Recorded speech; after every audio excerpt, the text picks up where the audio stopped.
সম্প্রতি একজন মাওলানা জামাতে ইসলামে যোগদান করেছেন, এটা আপনি কিভাবে দেখছেন? প্রিয় ভাইয়েরা, প্রথম কথা হচ্ছে যে আমরা রাজনীতির যে প্র্যাকটিক্যাল বাংলাদেশের প্ল্যাটফর্ম আছে, এগুলার কোনোটার সাথে সক্রিয় কর্মী, সক্রিয় যোগদান এইগুলা করে আমরা কোনো রাজনীতি করি না প্রিয় ভাইয়েরা। যদিও আমরা ইসলামের পক্ষে, আল্লাহ রসুলের পক্ষে, আল্লাহর বিধানের পক্ষে কথা বলি।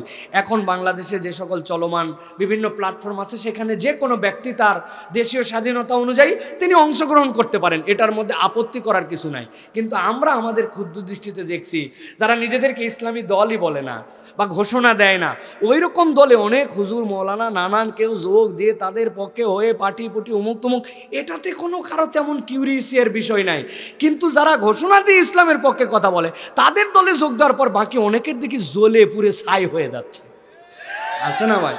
তাহলে বোঝা যায় যে আপনার অন্তরের মধ্যে অনেকের বিদ্বেষটা আছে, ওইটা দলকে টার্গেট করে, ওইটা আপনার বিভিন্ন দলের প্ল্যাটফর্মকে টার্গেট করে। সুতরাং আমাদের সকলের মধ্যেই ভুল থাকবে, ভুলের থেকে বেরিয়ে আসার জন্য চেষ্টা করতে হবে।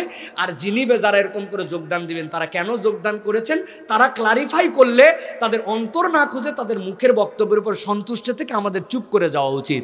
আল্লাহ আমাদেরকে বোঝানোর তৌফিক দান করেন, বোঝার তৌফিক দান করেন, আমাদেরকে এক এবং নেক হওয়ার তৌফিক দান করেন।